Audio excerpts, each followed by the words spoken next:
जशी जशी लोकसभा निवडणुकीच्या निकालाची तारीख जवळ येऊ लागली आहे तशी तशी राज्यातल्या आणि देशातल्या जनतेची उत्सुकता मोठ्या प्रमाणात वाढू लागली।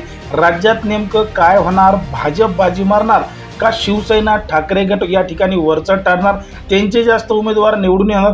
महाराष्ट्रामध्ये सरळ सरळ महायुती आणि महाविकास आघाडी या दोघांमध्ये सरळ सरळ टक्कर होताना दिसतीये, पण मात्र या ठिकाणी शिवसेना ठाकरे गट हाच बाजी मारताना दिसतोय आणि तो भाजपला पिछडीवर पडताना दिसतोय असा अंदाज, अशी आकडेवारी सध्या तरी समोर येते। पण मात्र आतापर्यंतचा नेमका इतिहास काय आहे, भाजपच्या आणि शिवसेनेच्या किती जागा निवडून आल्या होत्या हेच आपण सविस्तरपणे पाहू। जर आपण पाहिलं तर 1996 ला भाजपने लढवलेल्या जागा होत्या 25, तर त्या 25 जागांपैकी जिंकलेल्या जागा होत्या 18।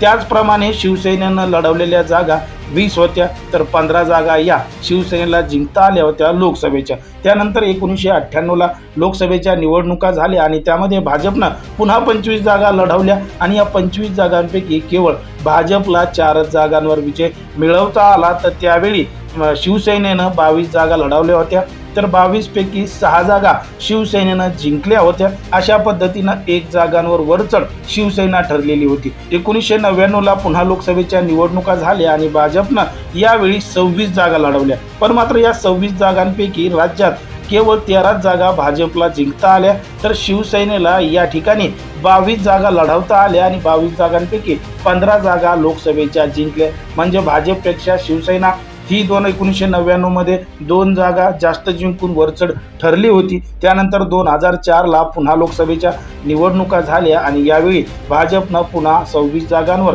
आपले उमेदवार उभा केले आणि त्यापैकी 13 जागा भाजपला जिंकता आल्या 2004 मध्ये, तर शिवसेनेनं 22 जागा लढवल्या आणि या 22 पैकी 12 जागा शिवसेनेनं जिंकल्या होत्या लोकसभेच्या। त्यानंतर 2009 ला लोकसभेच्या निवडणुका झाल्या आणि भाजपनं आता 25 जागा लोकसभेच्या लढवल्या। आता या 25 जागांपैकी भाजपला 9 जागा जिंकता आल्या, तर शिवसेनेनं या ठिकाणी 22 जागा लढवल्या होत्या आणि 22 जागांपैकी 11 जागांवर शिवसेनेचे लोकसभेवर सदस्य गेले होते। यावेळी सुद्धा भाजप पक्ष शिवसेना वरचढ ठरली होती। 3 जागा अधिक भाजपला शिवसेनेला मिळालेल्या होत्या। 2014 ला भाजपनं लोकसभेच्या 24 जागा लढवल्या आणि या 24 पैकी 23 जागेवर भाजपला विजय मिळवता आला, तर शिवसेनेनं 20 जागा लढवल्या आणि 20 पैकी 18 जागेवर त्यांचे उमेदवार निवडून आले, लोकसभेमध्ये गेले। 2019 ला सुद्धा भाजपनं 25 जागा लढवल्या आणि 25 पैकी 23 जागा निवडून आल्या लोकसभेच्या। त्यानंतर शिवसेनेनं या ठिकाणी 23 जागा लढवल्या आणि 23 पैकी 18 लोकसभेच्या जागा निवडून आल्या। म्हणजे 2014 2019 ला राज्यामध्ये देशामध्ये मोदी लाट होती आणि या मोदी लाटेमध्ये भाजपच्या दोनही वेळा 23 जागा निवडून आल्या होत्या आणि शिवसेनेच्या 18 जागा निवडून आल्या होत्या। आता मात्र 2024 ची परिस्थिती वेगळी आहे। शिवसेना भाजप यामध्ये फूट पडलेली आहे। भाजप महायुती ही बाजूला गेली आहे। एकनाथ शिंदे यांची शिवसेना भाजप बरोबर आहे, अजित पवार यांचा गट राष्ट्रवादी भाजप बरोबर आहे, तर शिवसेना महाविकास आघाडी बरोबर आहे। काँग्रेस राष्ट्रवादी शरद पवार गट अशी विभागणी या 2024च्या लोकसभा निवडणुकीमध्ये झालेली आहे। मग आता यावेळी भाजपनं लोकसभेच्या 28 जागा लढवल्यात, तर 28 जागांपैकी भाजपला किती जागा मिळतील हाच अंदाज सध्या तरी समोर येतोय। शिवसेनेनं 21 जागा लढवल्यात। आता 21 पैकी शिवसेना किती जागेवर निवडून येईल हे सुद्धा 4 जूनच्या निकालानंतर स्पष्ट होणारच आहे, पण सध्या जी आकडेवारी समोर येते ती आपल्याला पाहावं लागेल। भाजपनं 28 जागांवर आपले उमेदवार उभे केले, ते 28 लोकसभा मतदारसंघ नेमके कोणते आहेत ते आपण पाहू। जर आपण पाहिलं तर सगळ्यात पहिला लोकसभा मतदारसंघ आहे तो म्हणजे नागपूर। या ठिकाणाहून भाजपचा उमेदवार आहे। त्यानंतर आहे भंडारा गोंदिया, त्यानंतर आहे गडचिरोली चिमूर, त्यानंतरचा लोकसभा मतदारसंघ आहे चंद्रपूर, त्यानंतर वर्धा, त्यानंतर अमरावती, अकोला, रावेर, जळगाव, नंदुरबार, धुळे, दिंडोरी, पालघर, भिवंडी, जालना, अहमदनगर, बीड, पुणे, सातारा, माढा, सांगली, रत्नागिरी, सिंधुदुर्ग, सोलापूर, लातूर, नांदेड, मुंबई उत्तर पूर्व, मुंबई उत्तर मध्य अशा एकूण 28 जागांवर भाजपने आपले उमेदवार दिलेले आहेत आणि अशा या जागांपैकी भाजपचे आता किती उमेदवार निवडून येतील हेच आपल्याला पाहावं लागेल।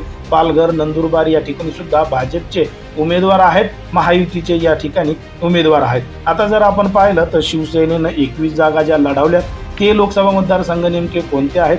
शिवसेनेनं ज्या जागेवर लोकसभा मतदारसंघामध्ये निवडणूक लढवली त्यामध्ये सगळ्यात पहिले आपण घेऊ जळगाव, बुलढाणा, यवतमाळ, वाशिम, हिंगोली, परभणी, धाराशिव, सांगली, हातकणंगले, रत्नागिरी, सिंधुदुर्ग, रायगड, मावळ, कल्याण, ठाणे, पालघर, नाशिक, शिर्डी, छत्रपती संभाजीनगर, मुंबई उत्तर पूर्व, मुंबई दक्षिण, मुंबई उत्तर पश्चिम आणि मुंबई दक्षिण मध्य अशा एकूण 21 जागांवर शिवसेनेचे ठाकरे गटाचे उमेदवार उभे आहेत. आता या 21 जागांपैकी शिवसेनेचे 16 उमेदवार निवडून येऊ शकतात, लोकसभेवर जाऊ शकतात असा अंदाज सध्या तरी समोर येतोय.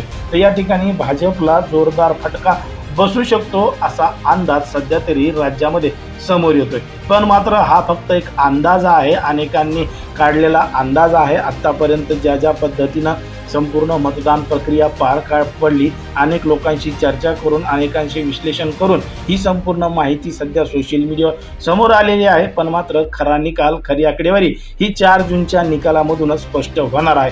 पण मात्र तुम्हाला काय वाटतं की या ठिकाणी उद्धव ठाकरे गटाचे शिवसेनेचे किती उमेदवार निवडून येतील? खरंच भाजपला फटका बसेल का, की भाजपनं ज्या पद्धतीनं ठरवलंय मिशन 45चा आकडा भाजप गाठेल का? तुम्हाला काय वाटतं? जे वाटत असेल ते कमेंटमध्ये सांगा आणि अशाच पद्धतीचे नवनवीन व्हिडिओ पाहण्यासाठी आपल्या चॅनलला लगेच सबस्क्राईब करून घ्या.